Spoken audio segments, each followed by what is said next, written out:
Hi everyone, I'm Matt from Look Into Bitcoin, and today we're going to be doing a quick Bitcoin roundup to discuss current market conditions. We're going to try and gain some insight into where we currently are in the cycle and how we should be positioning ourselves going forward. We'll be using a number of resources that are all freely available on lookintobitcoin.com, your number one source for Bitcoin information. If you haven't already, don't forget to like the video, subscribe to the channel, and turn on notifications to ensure you're receiving all of our content as soon as it's released. So right now we're just on the BTC USD weekly chart on TradingView.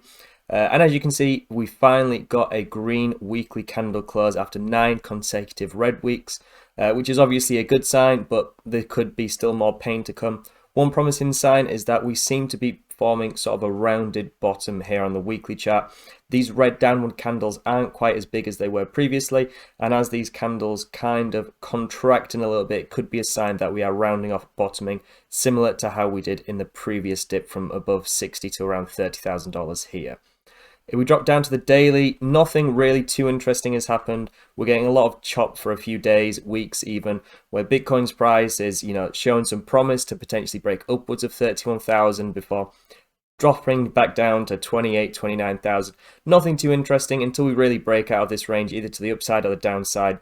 It's not really worth paying too much attention to. So we just jump on to lookintobitcoin.com. We're going to start with the Bitcoin investor tool.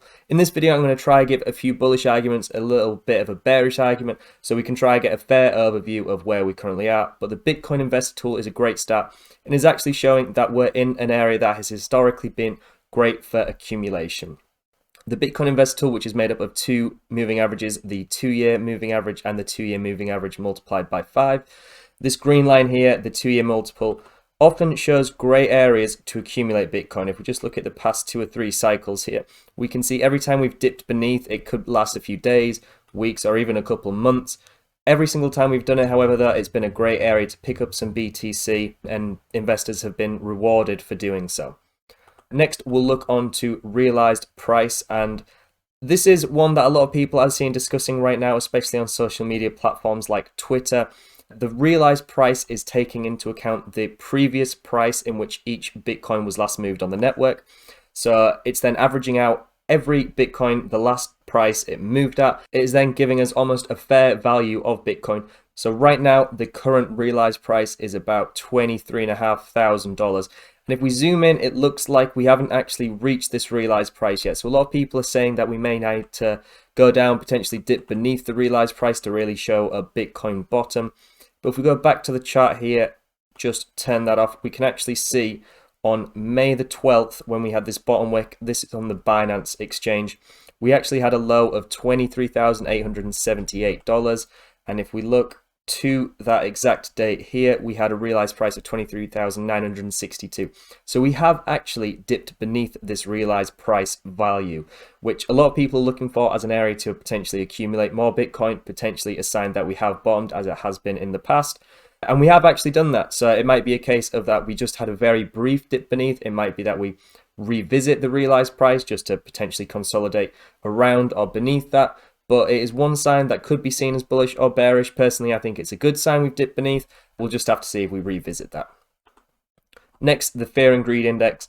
I'm sure if you're involved in any social media platforms with crypto, you'll have seen that there's a very bearish sentiment around at the minute. It's not a very exciting place to be on crypto Twitter, for example. A lot of bearish posts, a lot of very negative sentiment, and this is reflected in the Fear and Greed Index. For a number of days, if not weeks, we've had fear and greed scores of hovering around 10, even dipping below 10 on multiple occasions. And this, again, historically has been a great area to try and counter trade the majority sentiment. If many people are bearish, this has historically been a great area to accumulate Bitcoin, such as in 2018, 2019, when we went from $6,000 to beneath $3,000. The COVID 2020 crash, a very fearful time in the market. Again, a great time to accumulate, try and counter trade, try and be greedy when others are fearful, etc. So right now we've been in this area for a few weeks, so we'll have to wait and see if now is a good time to accumulate, but historically that has been the case. Next, the 200-week moving average heat map, and this is a solid argument that I've seen a lot of people who are potentially bearish on the outlook of Bitcoin using to solidify their argument. we haven't tested the 200-week moving average yet. And similar to the 2-year moving average multiple and the realized price, it is a good general bottoming indicator. Every time during Bitcoin's price history we've reached this 200-week moving average, that has been a good area to accumulate more, and we are still yet to test that. We're currently sitting at around $30,000-ish, and the 200-week moving average is just above $22,000. Now this moving average is moving up, but very slowly, so it could be a case that we consolidate for a little while, wait for the 200-week moving average to move up, and we just naturally sort of collide. It might be the case that we never actually reach the 200-week moving average. As you can see by the coloured dots here on this moving average heat map, every time we get these dark blue, almost purpley colours, it indicates that the 200-week moving average is barely moving up. So as you can see by this coloured scale here, when we have these dark purpley blue colours, this indicates that recent price action is having almost no impact on the 200-week moving average. So it could be a case that the 200-week just flattens out, Bitcoin never quite dips that low to reach it, and we just continue up eventually. But it could be a case that we go down and touch it, who knows.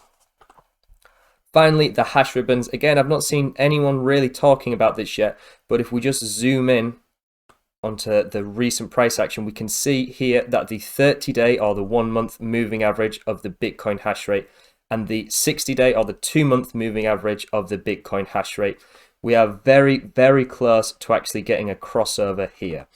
So this could happen in the next few days or weeks or even a month or two from now, or it may not happen at all. But every time we've had one of these crosses, Bitcoin has reacted in some way. So for example, when we dipped from $6,000 to $3,000, obviously this was a very bearish sign. So when we had this ribbon cross, it was a great time to potentially offload some Bitcoin. But in a similar sense, when we look to the COVID 2020 crash, the hash ribbons actually crossed after we'd already bottomed. So it's not for certain if this is going to be a positive or a negative event. It's up to you to determine how you'd like to perceive if we did get a ribbon cross. One thing that is for certain is after we've had one of these crosses and this 30-day moves back above, we get one of these bullish crosses, and you can see displayed on this chart here, the green background zones and the white background zones when we cross and price continues to move up. These have always been great areas to accumulate more Bitcoin. So if we do get a cross, it may be just worth keeping an eye on things, but once we eventually get a cross back up, the hash ribbons give us a bullish crossover. That's historically been a great time to accumulate. So just to summarize, right now we're entering historically oversold conditions where strategic investors have often accumulated BTC. Dipping beneath the 2-year moving average has always shown us discounted Bitcoin prices. Will it do it again this time? We'll have to wait and see, but historically it has been a great area to accumulate. Investors are incredibly fearful at the minute. The Fear and Greed Index has given us really low scores of around 10, if not lower, and historically it's been great to counter trade the general sentiment of the market. If everyone's bearish and you're bullish, historically that's paid off. On the flip side, in eventually a few months, years, however long it takes, when everyone starts getting incredibly bullish, laser eye profile pictures, that may be a good time to start cutting some of your positions short. Similarly, the realized price. A lot of people are waiting for us to dip beneath the realized price, but on certain exchanges, this has actually already happened. It was only for a brief moment, just one quick wick beneath, but we have dipped beneath the realized price. We'll have to wait and see if we retest that line or if that was all we're going to get.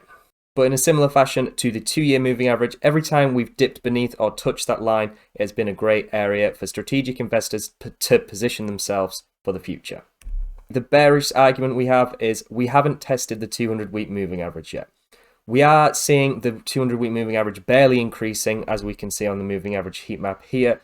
But historically, we have always, during bear cycles, touched or dipped beneath the 200-week moving average, and we are still yet to do that. It currently sits at around $22,000. And finally, the potential for minor capitulation. The hash ribbons, we are looking like we may get a crossover in the near future. Again, we discussed this could be a bullish or a bearish argument. We'll have to wait and see. We'll have to react to what the market shows us. But what we can say with certainty is after we've had a bearish hash ribbon crossover, once we finally cross back up, get a bullish cross, this has always been a great time for investors to pick up some Bitcoin. If you like this video, then please visit lookintobitcoin.com, where you can also consider becoming a site subscriber to gain access to live chats, in-depth newsletters, indicator alerts, private trading view scripts, and even more, all for a fraction of the standard industry price. And remember, if you like this video, please comment, let me know what your thoughts are on the market, let me know where you think we're going to be in a few days, weeks, even months from now. What's your bearish, what's your bullish case? Let me know in the comments below. I look forward to reading through them. And thank you very much for watching. I'll see you in the next one.